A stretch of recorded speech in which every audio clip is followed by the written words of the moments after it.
So I'm not really sure what happened to the original video of this, but I noticed that most of the videos for Lullaby, probably because I was using a different recording software to capture it, they weren't uploading to YouTube. So somewhere down the line they've been forgotten about and not uploaded. So they've now been uploaded. But then quite a lot happened after those videos, and I don't seem to be able to find that sort of the videos that encompassed that. Fortunately, this is nicely split up, this project, so I can easily just show you what's changed. So we've obviously got the original recordings. This follows on from where the last video was taken. Now what's changed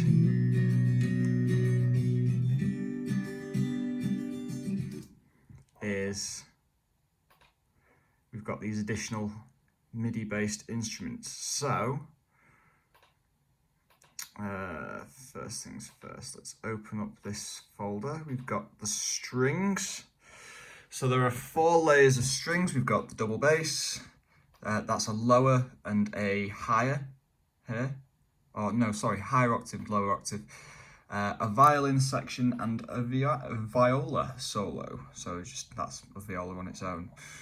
So it's just been clicked in with MIDI for each of these. This second one has just been copied and pasted, so it's dragged down because it's playing just the same thing.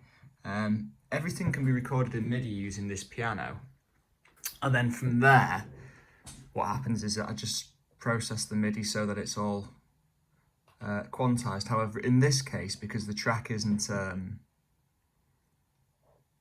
the track isn't done to a click track, so everything's just played in by hand, and there's not really any correction that I can do afterwards other than dragging things by a mouse, but it didn't really require it.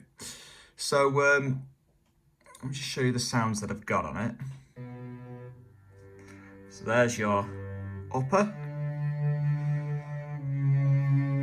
the lower.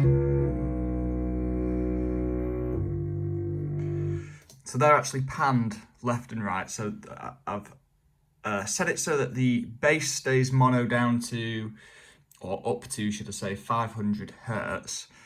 And then the lower is off to the right, and the upper is off to the left by 75%.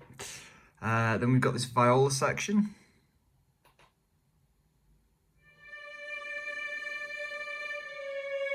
Sorry, this is violin.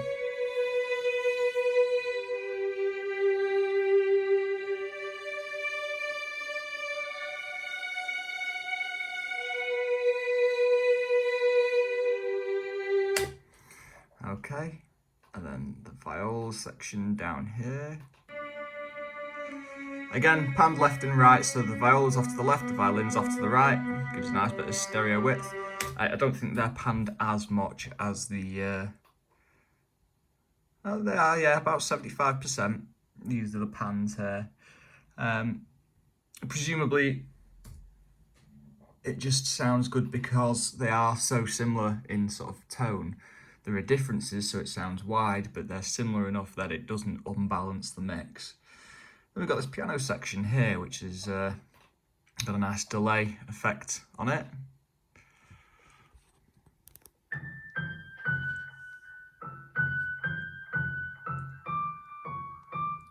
So you can see the delay is set so that it's only reflecting certain frequencies, because things start getting a bit messy if you've got all the bass reflecting as well. And then down here we've got these nice bird sounds. So this is just ambience.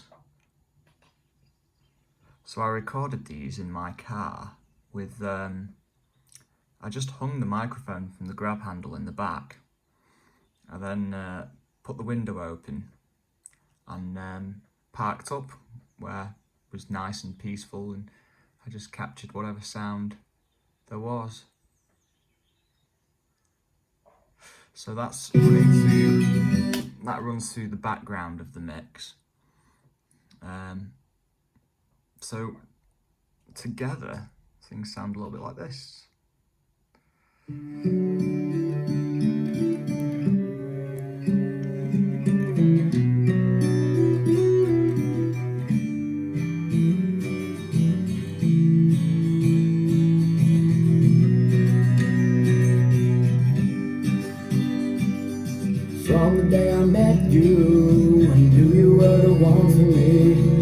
From the day I found you, girl, knew I had to set you free. From the day I saw your face, a cloud above you.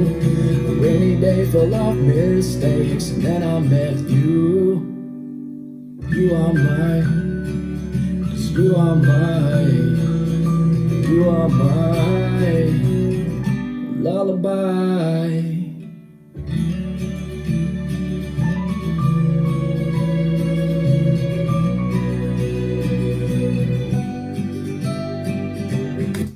I'm not going to play the whole thing because you'll be hearing them very soon anyway, but I will show you this guitar solo part, which was the acoustic guitar, has now been completely processed to sound like an electric guitar. So I've just done a little bit more with saturation to try and change the sort of harmonic content around 2 kilohertz. So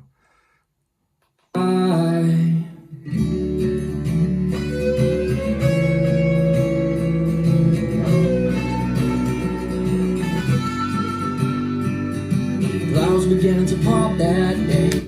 now again, there was a lot of noise on that because of the it was just poor signal to noise ratio because it was played on an acoustic guitar. So by adding the saturate and the overdrive, it actually masks that quite well. But yeah, that's the mix. That's how Lullaby's been done there.